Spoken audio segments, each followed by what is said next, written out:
देखिए अनुच्छेद 75, इसको मंत्रिपरिषद का गठन भी बोलते हैं।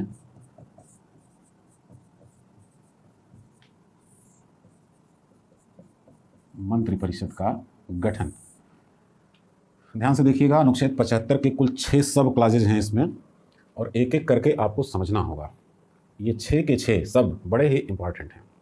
पहला क्या लिखा है? प्रधानमंत्री की नियुक्ति राष्ट्रपति करेगा और अन्य मंत्रियों की नियुक्ति राष्ट्रपति प्रधानमंत्री की सलाह पर करेगा। यानी सबसे पहले प्रधानमंत्री की नियुक्ति होगी और फिर प्रधानमंत्री जिस भी व्यक्ति के लिए सलाह देगा राष्ट्रपति को कि इनकी नियुक्ति करिए, उन्हीं की नियुक्ति अन्य मंत्री के रूप में की जाएगी। यहाँ एक समस्या आती है। यहाँ अन्य मंत्रियों की नियुक्ति करने में तो राष्ट्रपति को कोई दिक्कत नहीं है, लेकिन प्रधानमंत्री के रूप में किसको नियुक्त किया जाए, यहाँ समस्या आ जाती है। जैसे एक सीधा नियम है कि बहुमत, आम चुनाव में जिस राजनीतिक दल को बहुमत प्राप्त होगा उसके नेता को प्रधानमंत्री या राज्यों में मुख्यमंत्री पद की शपथ दिला दी जाएगी। लेकिन क्या हमेशा आम चुनाव में बहुमत मिल ही जाता है? अक्सर ऐसा होता है, बहुत बार ऐसा होता है कि किसी राजनीतिक दल को स्पष्ट बहुमत नहीं मिल पाते हैं। तब क्या होगा? तो ऐसी स्थिति में, बहुत बार ऐसी स्थितियां उत्पन्न हुई, तो इस पर सरकारिया आयोग की एक रिपोर्ट भी थी राज्यों में राष्ट्रपति शासन को लेकर के और सरकारों के गठन को लेकर के। एसआर बोम्मई के केस में जब राष्ट्रपति शासन का विवाद आया तो उसमें भी कुछ टिप्पणियां की गई थी। तो इसका एक क्रम निर्धारित है। जैसे पहला क्रम क्या होता है ऐसी स्थिति में कि बहुमत, यानी कि जिस दल को बहुमत मिल गया है उसके नेता को बना दिया जाएगा।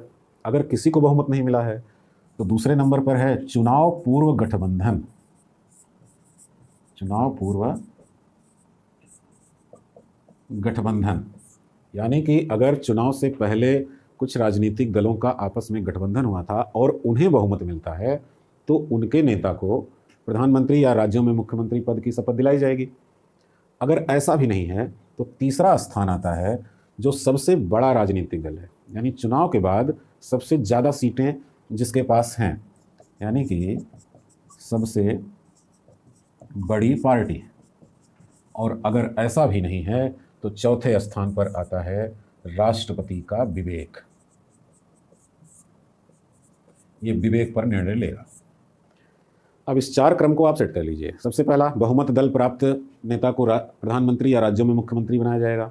दूसरा, चुनाव पूर्व गठबंधन है, अगर किसी को बहुमत नहीं मिला तो चुनाव पूर्व गठबंधन को अगर बहुमत मिला है तो उसका जो नेता है उसे प्रधानमंत्री या राज्यों में मुख्यमंत्री बनाया जाएगा। अगर ऐसा भी नहीं है तो चुनाव के बाद जिसके पास सबसे ज़्यादा सीटें हैं उसे, अगर वह दावा करता है, तो उसे सरकार बनाने के लिए आमंत्रित किया जाएगा और प्रधानमंत्री या मुख्यमंत्री पद की शपथ दिलाई जाएगी। अगर कहीं से भी सरकार बनने की स्थिति नहीं दिख रही है तो राष्ट्रपति या राज्यों में राज्यपाल अपने विवेक के अनुसार निर्णय लेते हैं कि किसे प्रधानमंत्री या मुख्यमंत्री बनाया जाए। हम इन सब का एक एक उदाहरण आपको दे देते हैं तो आपको समझ में आ जाएगा। जैसे अभी जो हमारी मौजूदा सरकार चल रही है उसका ये पहले पॉइंट का उदाहरण है, यानी आम चुनाव हुआ, स्पष्ट बहुमत आया, उसके नेता नरेंद्र मोदी को प्रधानमंत्री पद की शपथ दिलाई गई।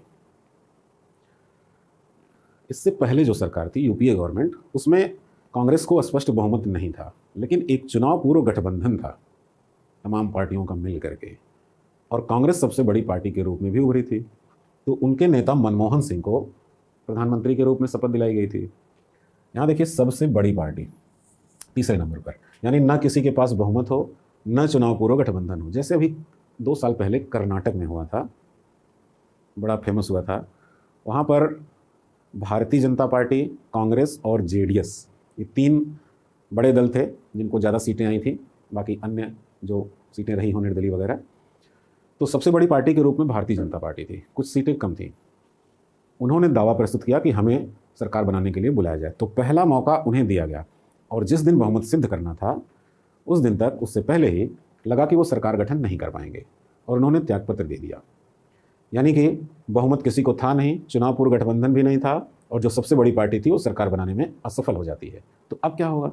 अब वहाँ पर राज्यपाल, अगर राज्य है तो, और केंद्र है तो राष्ट्रपति अपने विवेक का इस्तेमाल करते हैं। अब देखिए, वहाँ पर जो जेडीएस, ये तीसरे नंबर की पार्टी थी, दूसरे नंबर पर कांग्रेस आती थी, लेकिन जो परिस्थितियां उस वक्त वहां बनी हुई थी उससे राज्यपाल का विवेक यही कह रहा था कि तीसरे नंबर की पार्टी ही यहां पर सरकार का गठन कर सकती है। तो जेडीएस के नेता कुमारस्वामी को उन्होंने शपथ दिलाया मुख्यमंत्री पद की, यानी चौथे पर विवेक का इस्तेमाल होता है। अब सवाल आता है कि राष्ट्रपति या राज्यपाल अपने विवेक का किस हद तक इस्तेमाल कर सकते हैं। तो इसके लिए मैं एक उदाहरण आपको दूंगा, आप समझ जाएंगे कि ये विवेक कहां तक जा सकता है। बात है 1989 की। 1989 में जो चुनाव हुआ लोकसभा का, उसमें कांग्रेस की हार हुई। राजीव गांधी प्रधानमंत्री थे, उनकी हार हुई। बीपी सिंह के नेतृत्व में जनता दल सबसे बड़ी पार्टी के रूप में उभरी, पर बहुमत प्राप्त नहीं था। तो जनता दल को सरकार बनाने के लिए आमंत्रित किया जाता है। भारतीय जनता पार्टी और कुछ वामपंथी पार्टियों के सहयोग से विश्वनाथ प्रताप सिंह की जनता दल की सरकार बनती है। 1990 आ जाता है। बीपी सिंह ने वादा किया था अपने चुनाव में कि अगर उनकी सरकार बनी तो वह ओबीसी के लिए 27% आरक्षण लागू कर देंगे, यानी मंडल कमीशन की रिपोर्ट को लागू कर देंगे। और उन्होंने अपने वादे के मुताबिक आरक्षण लागू कर दिया। इससे जो दूसरी जातियां थीं जिनको आरक्षण नहीं मिल रहे थे, वो विरोध में आ गए। देश में बहुत सारे आत्मदाह हुए, बहुत लंबा आंदोलन चलने लगा। तो भारतीय जनता पार्टी ने सरकार से समर्थन वापस ले लिया था और सरकार गिर गई थी। अब देखिए देश की क्या स्थिति बनी। अगर ये देखा जाए कि अब तक हमारे देश में सबसे ज़्यादा गरीबी कब रही है, तो वो 1989-90 का ही कार्यकाल रहा है, समय रहा है। देश में इंफ्रास्ट्रक्चर ध्वस्त हो चुका था, भुखमरी आ गई थी, और ऐसे समय में सरकार का गिरना थोड़ा और संकट पैदा करता है। संकट तब और बढ़ जाता है जब सरकार गठन का कोई रास्ता भी ना दिख रहा हो। स्थिति क्या बन रही थी? राजीव गांधी की हार हुई थी, यानी कांग्रेस हारी हुई पार्टी थी, सरकार बनाने की स्थिति में नहीं थी। बीपी सिंह ने त्यागपत्र दिया था सरकार से, वो बनाते नहीं सरकार। भारतीय जनता पार्टी सरकार से बाहर आई थी समर्थन लेकर के वापस, वो भी सरकार नहीं बनाना चाहती थी। बाकी जो दल थे उनके पास सीटें इतनी सीमित थी कि सरकार का गठन करना संभव नहीं था। अब एक ही रास्ता था कि चुनाव कराया जाए। और जैसा कि मैंने कहा कि देश उसी दौरान सबसे ज़्यादा गरीबी की हालत को झेल रहा था। ऐसे में चुनाव करवाना आत्महत्या करने जैसा होता। तो चुनाव का निर्णय राष्ट्रपति नहीं ले पा रहे थे, लेकिन सरकार गठन तो आवश्यक था। अब किया क्या जाए? ऐसी स्थिति में एक व्यक्ति सामने आया और वो थे चंद्रशेखर जी, हमारे पूर्व प्रधानमंत्री चंद्रशेखर जी। चंद्रशेखर जी ने राष्ट्रपति के समक्ष ये दावा प्रस्तुत किया कि आप हमें मौका दीजिए, हम सरकार गठन करेंगे। तो राष्ट्रपति जी ने पूछा कि आपके पास कितनी सीटें हैं? आपको मैं बता दूं, सरकार बनाने के लिए 272 की संख्या चाहिए होती है। लोकसभा के 272 सदस्य चाहिए होंगे सरकार गठन के लिए। चंद्रशेखर जी से पूछा गया कि आपके पास कितनी सदस्य संख्या है? तो चंद्रशेखर जी ने कहा कि मेरे पास एक सीट है, खुद मैं चंद्रशेखर। तो राष्ट्रपति ने कहा कि बाकी 271 कहाँ से लाएंगे, सरकार कैसे बनेगी? तो चंद्रशेखर जी ने जवाब दिया, आपके पास और कौन सा चारा है? जब कोई नहीं बना पा रहा है तो कम से कम मुझे मौका दीजिए। और राष्ट्रपति ने अपने विवेक का इस्तेमाल करते हुए एक सीट वाली पार्टी के नेता चंद्रशेखर जी को प्रधानमंत्री पद की शपथ दिलाया और उन्हें मौका दिया बहुमत सिद्ध करने का। आश्चर्यजनक तरीके से चंद्रशेखर जी ने 272 से ज़्यादा सीटों के साथ अपना बहुमत सिद्ध कर दिया और वो देश के प्रधानमंत्री बन गए। कैसे किया, अब ये चंद्रशेखर जी ही जाने, पर हुआ। सदन में इतने मत मिले। मेरा कहने का अर्थ सिर्फ ये है कि अगर एक सीट वाले व्यक्ति को भी राष्ट्रपति चाहे तो अपने विवेक का इस्तेमाल करते हुए प्रधानमंत्री पद की शपथ दिला सकता है। चलिए अब हम आगे बढ़ते हैं।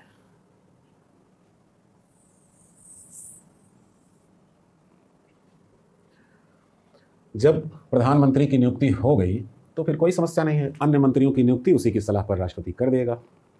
यहाँ देखिए एक का में क्या लिखा गया, मंत्रिपरिषद में प्रधानमंत्री सहित मंत्रियों की कुल संख्या लोकसभा के सदस्यों की 15% से अधिक नहीं होगी। 15% से अधिक नहीं हो सकती। ये अनुच्छेद 75(1) का और ख इनको जोड़ा गया 93वां संविधान संशोधन, 93वें संशोधन से ये जोड़े गए 2003 में।